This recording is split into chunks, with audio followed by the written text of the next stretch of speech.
Yari! Victory and praises, everyone. Welcome. I'm Casey the Space Shaman, and I'm joined by Zane again. How you doing, Zane? I'm doing well. Beautiful day today. Really sunny and warm. It's so interesting this early in spring for us to be basically it's like spring started almost a month ago down Yeah, here, right? yeah. So I'm still glad that we're getting some of these nice cool days because I'm not quite ready to let go of that cool weather just because I love the cold so much. But I'm learning more and more. I'm learning to appreciate all of the seasons. It's funny because in Ohio, most people are like, "Oh man, summer's over. Here comes that crappy winter," and I'm kind of the opposite. I'm like, "Oh yes, winter's finally here. I love the cold. I love the snow." And so same thing. This time of year when things would get warmer again, I used to almost get a little down, like I would about like almost like a reverse seasonal depression type of thing. But now I love it. I'm learning to love it more and more. Yeah, Um, it's really good to really feel what's right for you and what season is great. Hi, Eris. Hi, Eris.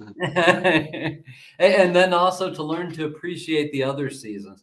This year, I was a little, I won't call it sad, but it just seemed like we didn't have what is customary as a winter, Yes, I felt And the it same seems way. that way for the last few years. We haven't, with climate change and everything, we just haven't really been getting the winters we used to. And for people who don't live in a more northern climate and don't understand what that does, it really serves to reset the body and the body of the earth.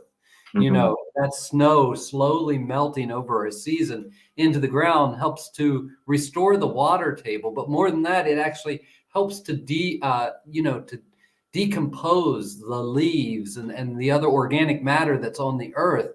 And that's one thing that I really have noticed is we still have all these brown, crunchy leaves through the woods and everywhere. None of that beautiful, dark, rich leaf mold that is such a beautiful fertilizer for plants. So it really kind of slows that down. And for farming communities, especially in this region, that's real shame because they're going to have to rely more and more on brought in fertilizers, whether they're chemical or organic fertilizers. They're going to have to rely more and more on that because we haven't had that good reset of winter. And another thing that I notice is with these more mild winters that we've been having is that the insects are far worse in the summer. It's almost like it never Yeah. gets cold enough to kill off the number of them that are supposed to be killed off every winter.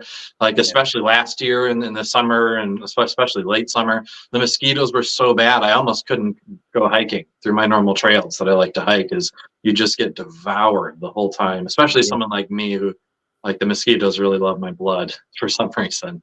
Well, there are things that you can do, and there's devices that I've discovered. One's called a thermocell, Mhm. and I discovered this. It's something hunters use, Okay. and it's basically like a little propane torch that's encased in a little device, and and then you put these things in it, and it's almost like sentinella, where it's releasing the scent that keeps the mosquitoes away, and you can Mm. attach it to your belt loop or to your backpack.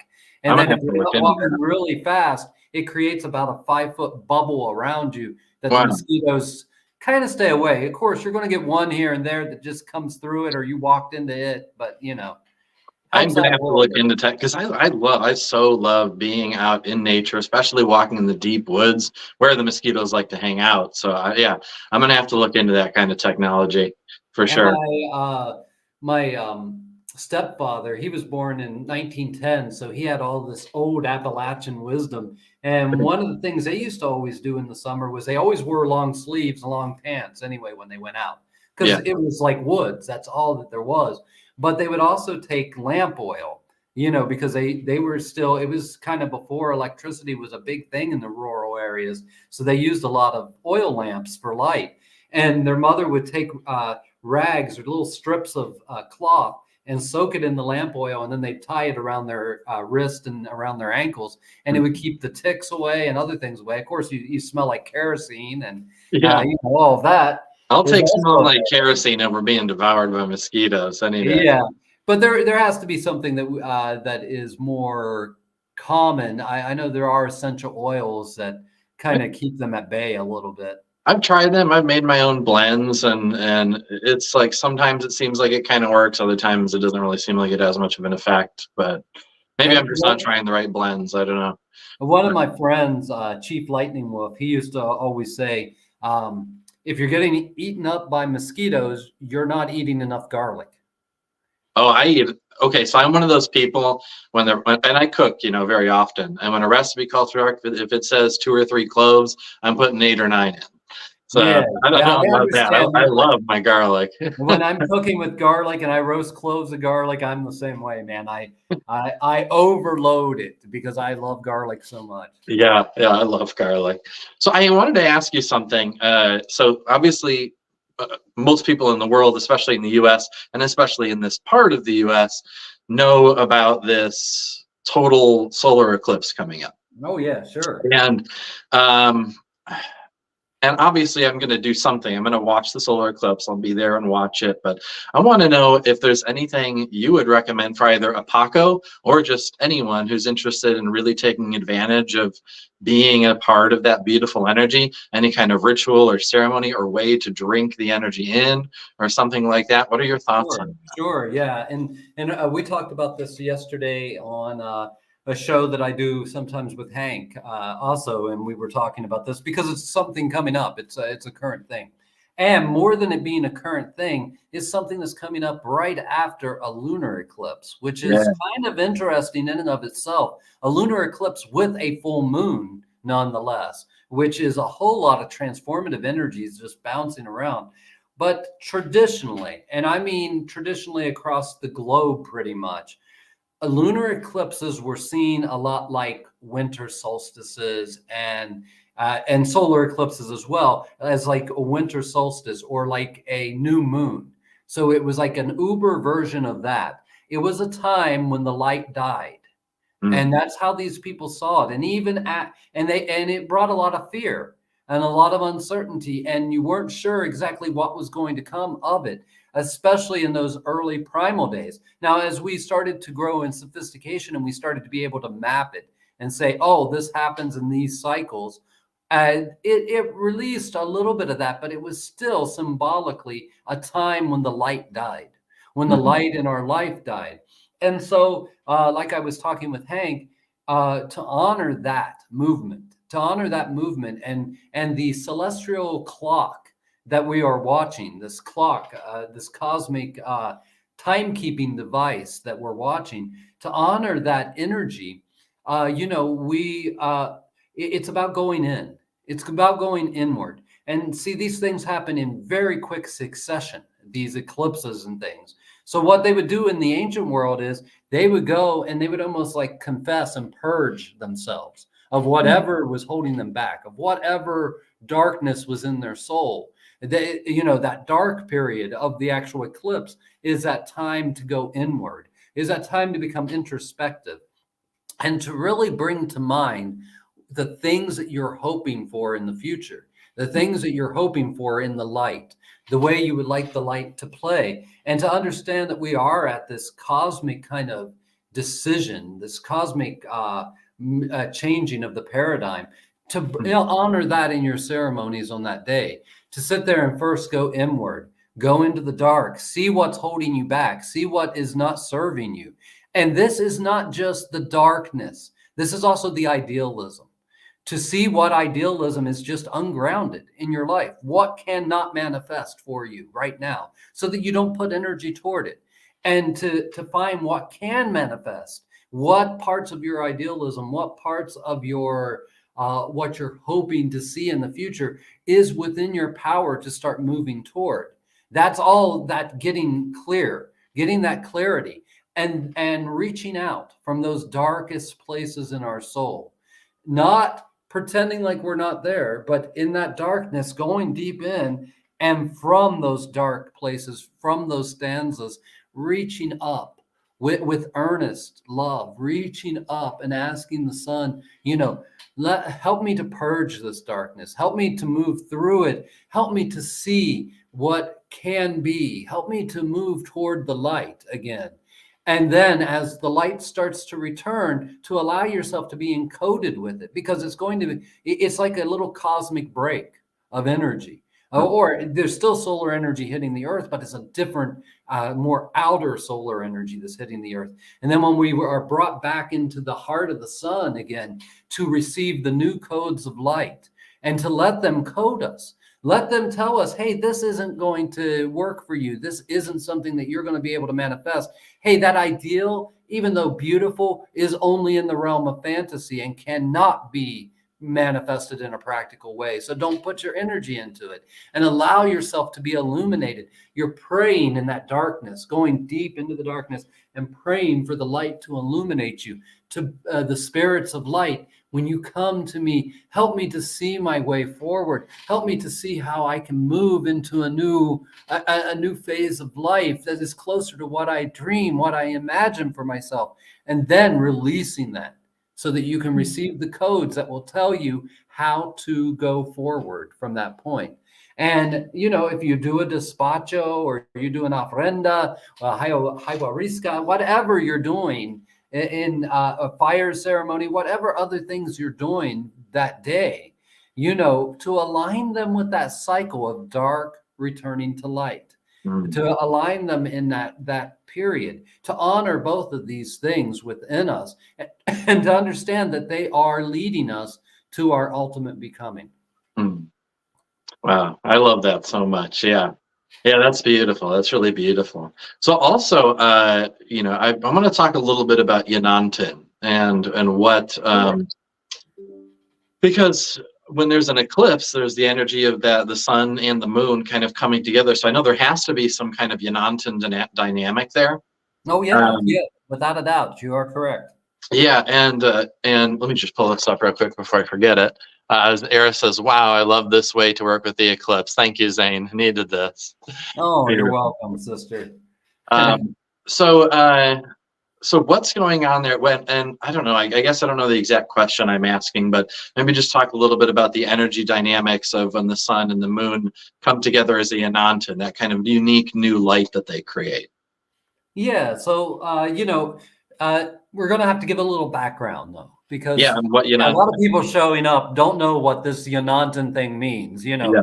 And honestly, it's one of the most important things in our tradition and the medicine of our tradition that's the most important for the world right now. Because within the teachings of Yanantin and Masintin, we really can conquer the social ills that we are presented at this age. Yeah, let's just jump. Let's just dive deep into Yanantin and Masintin. Let's just do that. Okay, yeah. So Yanantin is the idea. Well, let's start with Masintin because that's going to make the most sense to people. Okay. So Masintin means Mesi means equal in Quechua, and equal. What we're meaning there is dynamics, energetic dynamics that are equal, that have an equal footing in reality. In other words, if I'm a doctor and I'm talking to another doctor, that's a Masintin relationship. We might have differing views. We might have a different way of going about things, but because we're both doctors, we are Masintin. Two men are Masintin, because they're both biologically male. And they carry that biologically male energy. So they are Masintin. Two women are Masintin. Two nurses are Masintin. And, that is the energetic dynamic of harmonious relationships between the similar. And that's what we understand the most in our world is harmonic relationships within similar energy dynamics. The other thing that our tradition has is Yanantin, which means basically black united together, because Yana is a word that means black. But as a word Yanantin, it often means like boyfriend, girlfriend, husband, wife, because that male, female, because that is the most quintessential dynamic in human life of Yanantin, is the way that men and women approach each other and can relate with each other. And it's not really about relating. I shouldn't have said that, but how they can work with one another. And in that relationship, there is a dynamic of difference. opposing forces. So it's how can what is the harmonious energy that can be created in opposition? That is what it's about. And it's not about relating away the opposition. That's our culture's way of doing that. We try to create equality by saying there isn't anything unequal. We try to stomp out all the differences, taking the concept of Masinton to an extreme. Stomp Yeah. out all the differences and there won't be any differences. And then we'll all be equal. Well, that doesn't work, because we're not all equal. We're not all born equal. We're not all equal in this world. The color of our skin makes differences. The sex that we are born makes differences. The economic bracket we are born into creates differences and inequality in our lives. So we can't just go by this ideal this ungrounded ideal that we can stomp out all differences. And it takes so much opposing force. It takes so much intimidating force, which is the patriarchal way to stomp out differences. It's a very patriarchal movement. We're trying to find something more organic, which is Yanantan. And Yanantan is, how can we celebrate what's different between us?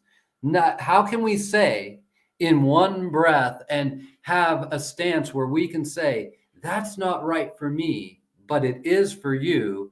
And I'm going to celebrate the fact that it's right for you while honoring the fact that it's not right for me. And how do I do that in a way that is completely congruent between the way I think, the way I feel, and the way I act? And that is the power of Yanantan. Now, there's something else that comes now in Masinton, things are real easy. Two men get together, and because they've both been raised male, because they both have received that cultural program on top of their biology, they know how to work with one another. They know that when they go into working, that it's all about getting the job done, and it's less about exploring other areas that could be explored while you're doing the job. And so it's really easy, just like it's really easy for two women to get a job done or to join forces together to get something done. But when male and female come together, there's all these hormones, there's all these attractions and repulsions, there's all this sexualized energy as well that comes into play, and it creates these barriers. And we try to overcome them by stomping them away because that's our culture's way, make it equal. But that won't ever work because it is a universal difference within everything. And so, but when something happens, though Yanantan has the most potential to create heaviness in our world. In other words, communism and capitalism are a Yanantan. Capitalists and communists don't see economy the same way. So they're a Yanantan. And because they both believe that they're absolutely right and they won't give to the other at all, it creates wars. Two nations can be a Yanantan because they don't see things the same way and they want what the other one has. And they think they can do better with the resources that the other country has. So just let them take over. It creates all these wars. The Yanantan dynamic is very easy to create wars, very easy to create problems in our reality. But just like a male and a female, when they come together in loving union and they accept the differences amongst each other, something happens that cannot happen within the Masinton relationship. And that is, there is a potential for a brand new life, brand new opportunities that could never have been dreamt of before, brand new ways. A baby can be born. And no matter how much you as parents say, oh, this baby, we're going to give them all this loving support and they're going to turn into the next doctor or the next philosopher or the next artist, it's something new has been born there, and it's outside of even the parents' dreams and goals. So they have to nurture it, but at the same time, they have to see where it wants to go because it's something brand new. A brand new energy was just created and birthed into reality, and that's the power of Yanantan, is that it can birth into reality brand new opportunities that no one could ever dream about before, and it's only capable within that field of opposing energies. You know, so that's something very beautiful that Yanantan does. Another way that we explain Yanantan, and I don't have any leaves near me, but in Peru, we chew coca leaf as a way to deal with many things. Poor diet because there's not enough food, not enough food that is nutritious, but also to make it so that we can work harder and can get through our day. And also to fight altitude sickness. All of this comes from the coca leaf. Well, the coca leaf alone, when you just put that into your mouth and you chew on it, and you very slowly through the membrane of your mouth absorb the coca alkaloids, and they go into your blood, and they do all the magic that they do for you. And that's very wonderful, but it's very slow. And in the end, oftentimes you will spit out the leaves before the energy in them, the medicine that they're holding, is completely spent because your membrane just can't absorb anymore. It can't pull any more out of that leaf. And even chewing it up and swallowing it won't help that. Won't help you to get more of it. So they discovered, the geniuses of the Andean culture discovered that they could take a mixture, which was a bunch of plant material that they would burn with seashells and with some stones and stuff like that. And there was a powder, an ash that was left over afterward. And it was an alkali ash. It was very alkali. And they discovered that when they added that to the coca leaf, and put it in their mouth and chewed it, now they could extract all of the alkaloids in a very quick amount of time. Mm-hmm. And it doubled up the effect that it had on them. So they could be extremely tired, take a 5-minute break from work, put one of these quids in their mouth, chew on it for a few minutes, and within 10 minutes, they were renewed and refreshed and able to get back into working. They were able to bring in more oxygen into their system and fuel their body so that they could do that hard work. And on top of that, we also say that it creates a sacred atmosphere when done in a sacred way. There's 2 ways of chewing coca that every Paqo and every person in Peru does. There's the way to chew it for work, and then there's a way to chew it for sacredness, to create a sacred atmosphere. And when you're chewing it for work, it doesn't necessarily create the sacredness, and vice versa. They're 2 different modes. But by adding this is another way that culture teaches Yanantan.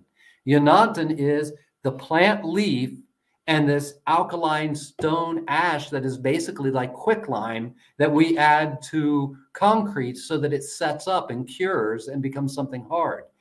Basically, by itself, it can burn your mouth too. It can do all kinds of bad things to you because it's caustic.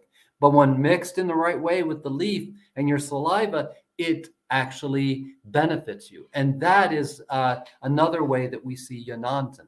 You see that just chewing the coca leaf alone, no matter how much you chew of it, you can get more out of one coca chew with the Yanantan energy of this alkaline ash than you can get out of chewing 100 grams without it. Wow, that's amazing. Yeah. Yeah. And I definitely, I had learned about the teachings of Yanantan through the Qatari tradition. And I had kind of an intuitive feeling about it. And I thought I understood it pretty well. And then I found my Yanantan, Eris, and that was like a crash course in just how beautiful, challenging, amazing, and everything that came along with like really experiencing a true healthy Yanantan relationship, Yeah, it pushes us it really challenges the people within it. Yeah, it hasn't been all just like rainbows and butterflies and everything's perfect, but through those moments where we have our differences and where we don't agree, and for example, in the way that we deal with emotions, we both deal with emotions very differently. I kind of, when emotions come up, I really need stillness and being really still and present, and I just kind of make subtle manipulations to my energy field to allow the emotions to move through, and that's kind of how I process. Where Eris it needs to talk more. She needs to explain more about what's going on. She needs to talk it out. And then sometimes she might need to move or make all these noises and dance and do all of this stuff. And where if I were to try and do that stuff, a lot of times it would make it harder for me to process the emotions. And so for a while in the beginning, we didn't really understand that, hey, we just work differently and that's okay. And sometimes it would create some heaviness between us because we dealt with emotions differently. And now that we understand that, we can use that to our advantage. And we can really, when we're learning from each other, there are times when I learn from Eris, we're doing a little bit more instead of just being still, can really help me in certain situations to have a deeper understanding of my emotions and hers, and vice versa. She's learned that sometimes stillness can really help to assist her with processing her emotions as well. And yeah, and like you said, we definitely have triggered each other a whole bunch of times, but every time that we do, because we're open and honest and we communicate, and like you said, we celebrate each other's differences, and because we don't judge the differences, and we seek to truly understand, like, hey, that's not how I view it, but that's your reality, and we respect that completely in one another. I've experienced more growth, I think, just generally as a human being, more growth in the time that I've been in this relationship than my whole previous life. Is what it Well, feels yeah, like. it's the crucible. And a crucible, what is a crucible? It's a place where you pack, it's like a little oven that you pack in metals and stuff, and you actually create a temperature that you would not be able to create any other way, that can actually smelt and melt those metals down so that you can form them.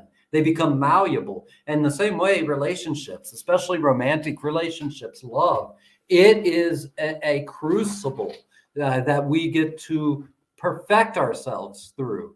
And that's why a lot of spiritual traditions run away from that so quickly, because it's too rapid of a path. That's why a lot of spiritual traditions are celibate. You don't even engage with the other sex that much because you don't, because you know that there is a destabilizing quality to that interchange. But if we do, and if we give ourselves to a relationship like that, yes, it can be very challenging at times, but it's going to teach you very quickly more about yourself than what you may have been able to learn through 20 or 30 years outside of a relationship, because it tests you, it pushes your limits, and it's a very beautiful quality. And the eclipses are much like that. They're a time when we are having Real quick, while we were still on that, Eris just commented and said, yes, the most growth. And I love growing with you. I love growing with you so much. Yeah, and that you're right that these eclipses are a Yanantan, Yeah. are different Yanantan dynamics. And basically, I see this eclipse as kind of the ending beginning of a cycle. And it's the ending beginning of a cycle that I say started actually in 1987 with the harmonic convergence and what that represented. Not necessarily with the thinking about the harmonic convergence and what everyone said, but what it represented in a cosmological sense, a movement from ages. And that's what I see this as. This is like the bookend of that. We're coming up on the fruition of a vision, of a dream.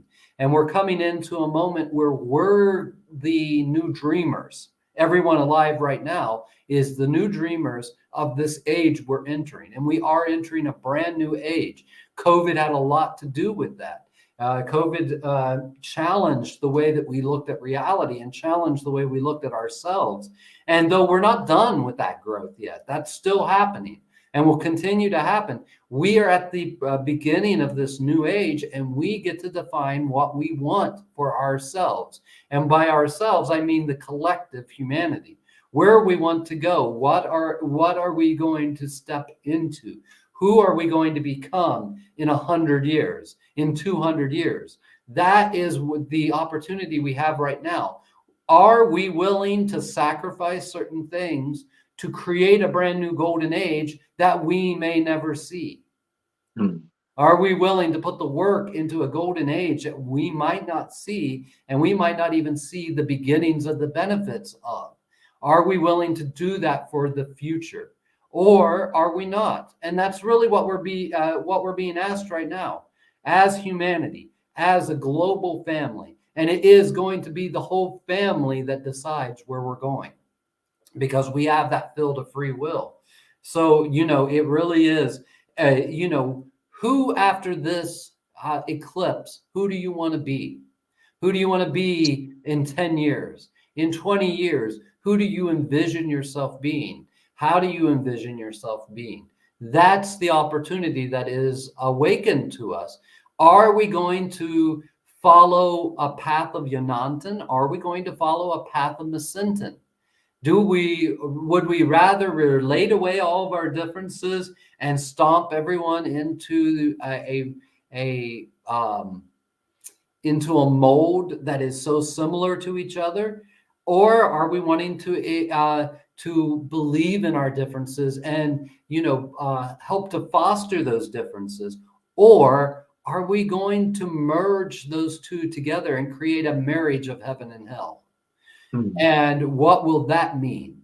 And with that, it also is us coming together as a global family to share our philosophies, to share our spiritual technologies. And can we within that see someone who believes differently than us and celebrate that difference, even though we know it's not right for ourselves? Can we celebrate that it's right for them, and that we can see and honor that it's right for others as right as the path we're on? And and that's what we're really learning to do right now. That's what we're being called to do. If we can assign that energy to the eclipse that's coming, and to all of these earth cycles that we're seeing happen, then that is the most beneficial type of ceremonies in our age. Can we foster a new golden age for humanity? So Sami is the word for light in the Paqo Kuna tradition, and it's also the energy of transformation, right? It's what, like how you've put it, it's what takes the caterpillar inside of the chrysalis, melts it down, and then turns it into the butterfly. It's what creates that transformation.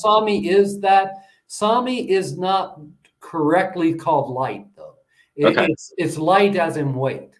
Yes, that's I always try to clarify. I forgot to. Yeah. It's Those are the opposite of heavy.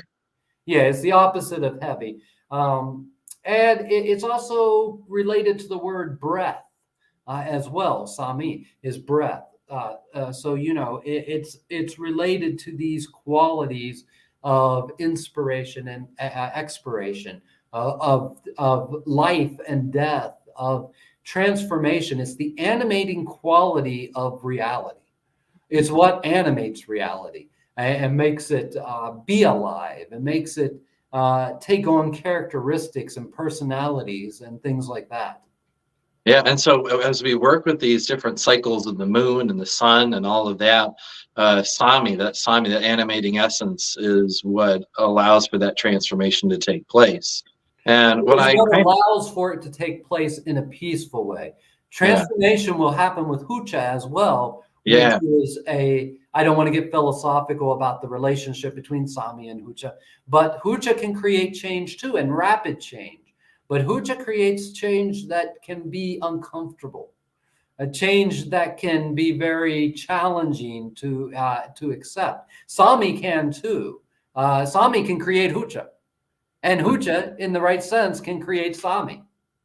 And they're the same thing in truth. they're both the same energy. You just take Sami, condense it down, and now you have Hucha. And it's all relative. What's Sami to me might be Hucha to another person. What's Hucha to them could be Sami to me. Exactly. And that's hard right now for a lot of people to understand and accept.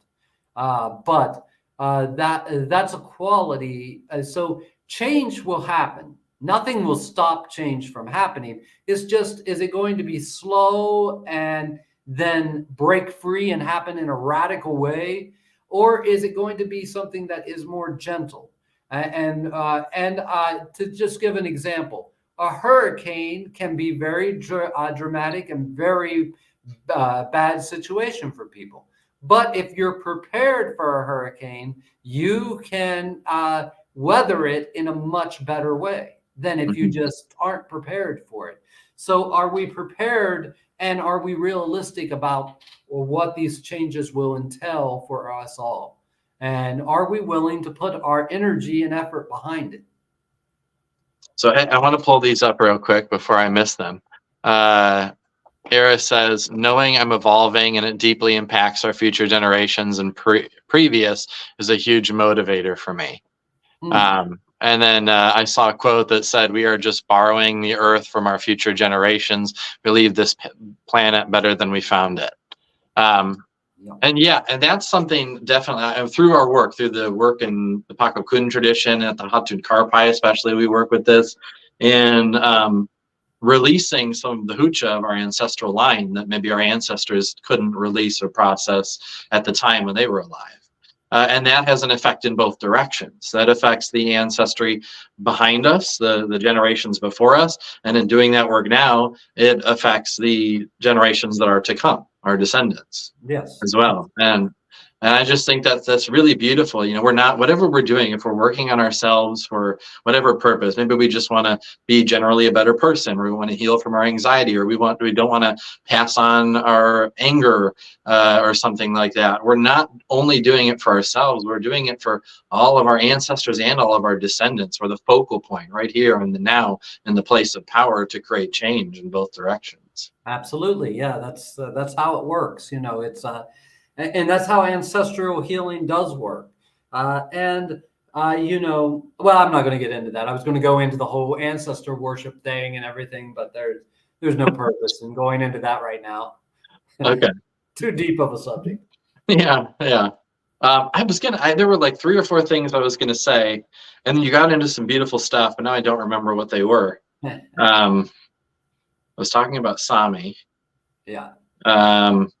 So yeah, it's been beautiful for me to, because when I was a kid, I used to pay attention a lot to the feeling of twilight and how that felt so different from the other times of the day, and the feeling of noon, and the feeling of nighttime, and the feeling of when there was a full moon, and the feeling of when there was a new moon. I was even though I couldn't articulate that at the time, I could very much feel it, and on a very sensational level. I could feel it, and I knew it was there. I just didn't know exactly. I didn't have the conceptual understanding.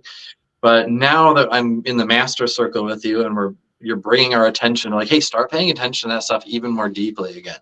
Because I always notice it, you always feel it, but after a while, it can kind of be in the background. Whereas now I'm kind of giving it more of my full attention, like really noticing, like, what does it feel like when that lunar eclipse happened? What does it feel like now that it's bright and sunny outside versus when it starts to get dark outside, and the different energetic qualities?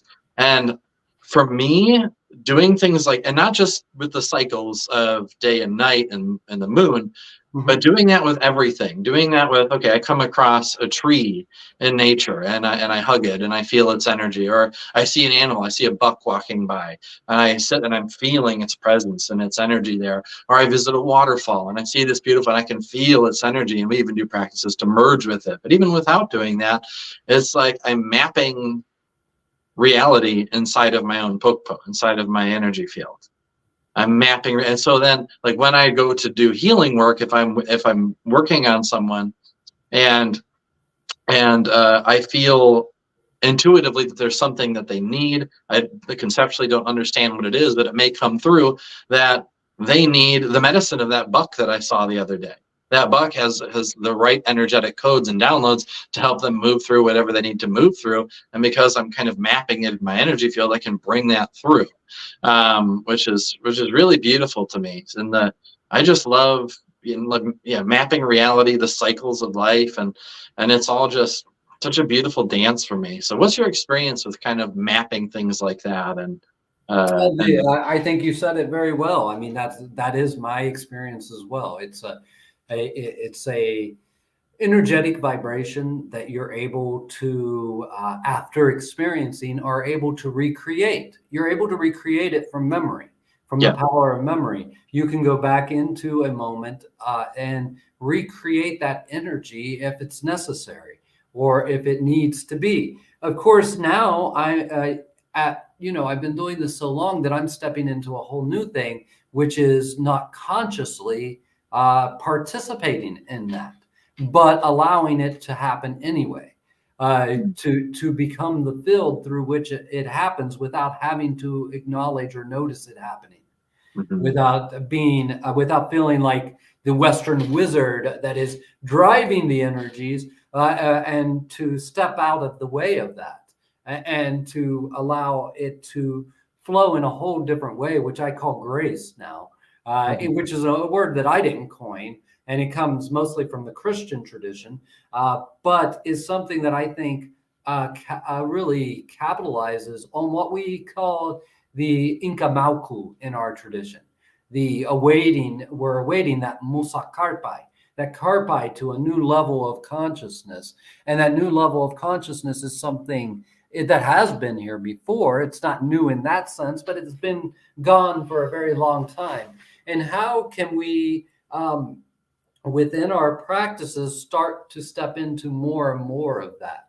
Step more and more into the field of grace, where people are healed and things are done through our energy that we never are consciously acknowledge, that we never comes to our awareness at all.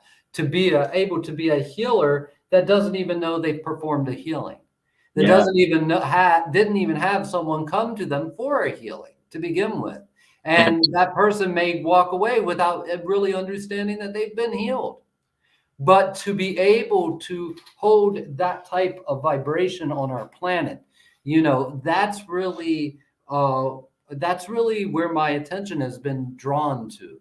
That's really where my energy, especially in the last couple of years, has gone to, is stepping into this whole different thing, this whole different paradigm. And I believe that's another part of what's coming with this change of ages. That's something that we can program into the change of ages, that the Inca Malku will start to manifest. Maybe in a year, maybe in 500 years, doesn't matter, but that they will manifest. And what can we do to create the container that will allow that manifestation to happen? Mhm. Yes. Yes, I love that. And it's, like you were saying, one thing is so different what each person needs, and I have had people that have talked to me, have come to me asking for a healing session, and they start to tell me about what's going on, or maybe even before that.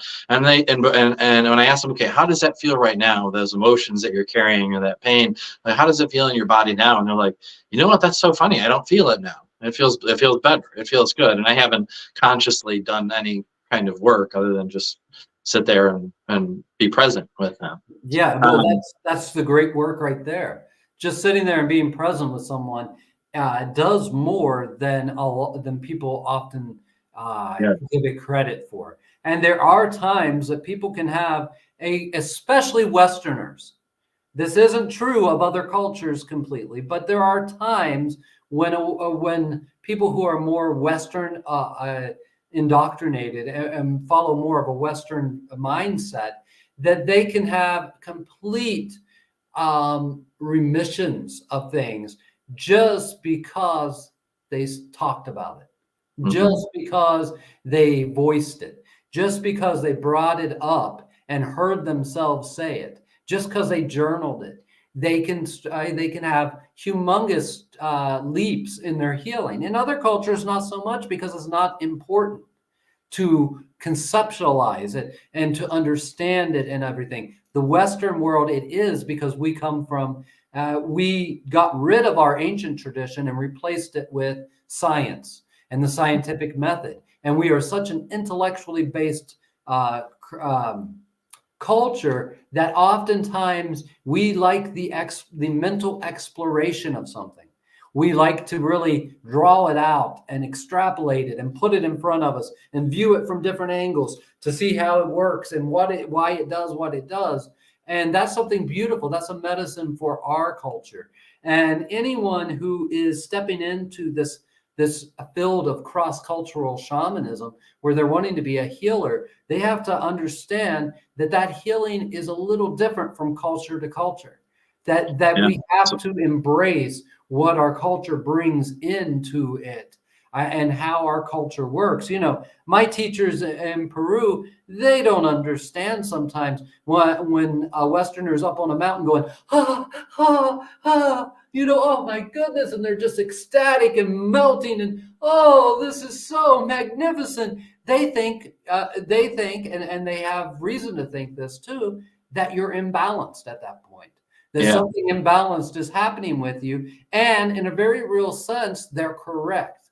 There is an imbalance happening there. And that imbalance is that we were never taught to experience these things. We were never taught to make them common, and that they do happen, and that they're ordinary experiences, not super ordinary experiences.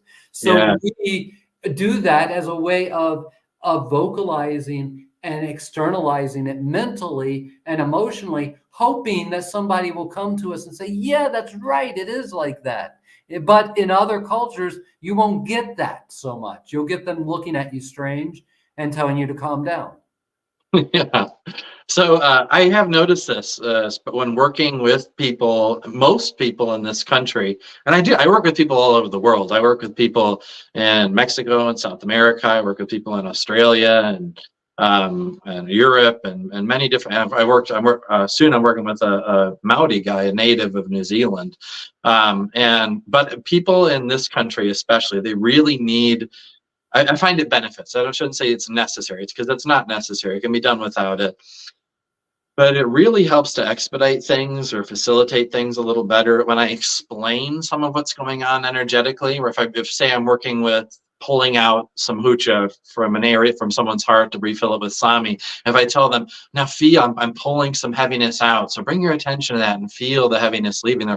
Oh, okay, yeah, I can feel that. And they make that connection, and then it kind of brings their attention there, and it brings them out of thinking and like, okay, what's going on? He's being quiet. He's not saying anything. Is anything working? Blah, blah, blah, blah, blah, blah. If I can bring them down and say, okay, just feel that.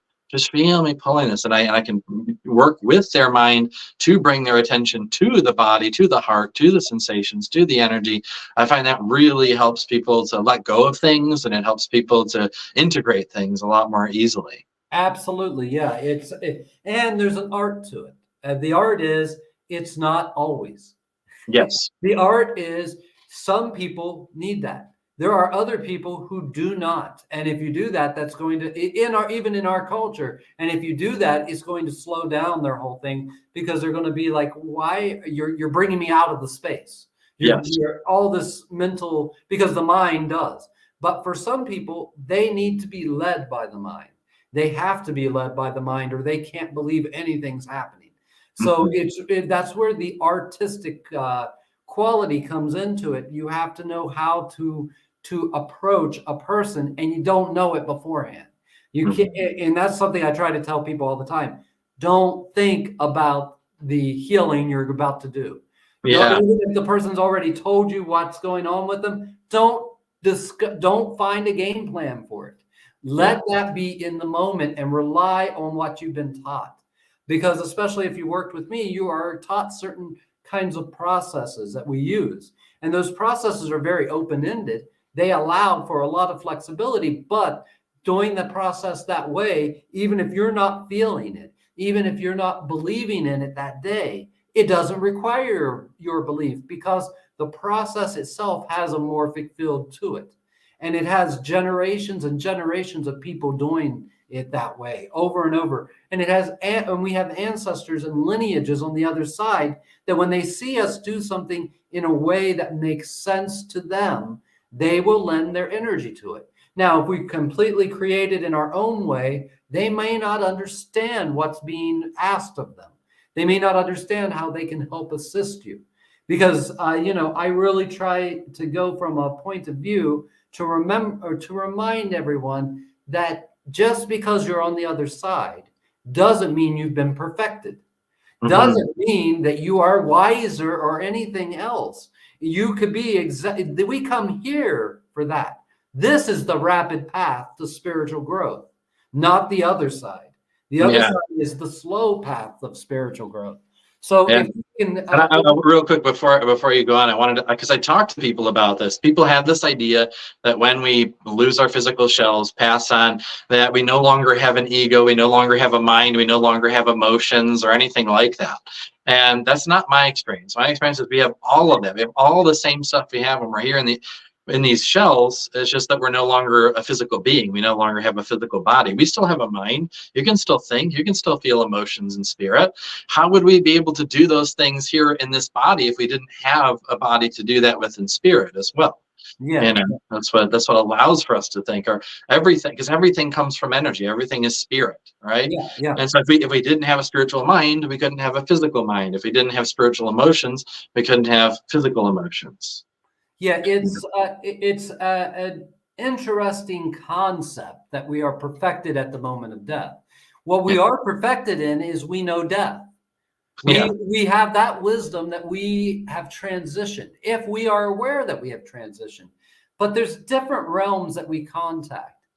And oftentimes when we're working with the dead and we're contacting the dead, what we're contacting is a field of information that was them, mm, the memory of them in the earth, the memory of them. And that's going to be very, very personality based still. So if they didn't like chicken when they were alive, they're not going to like chicken when they're dead.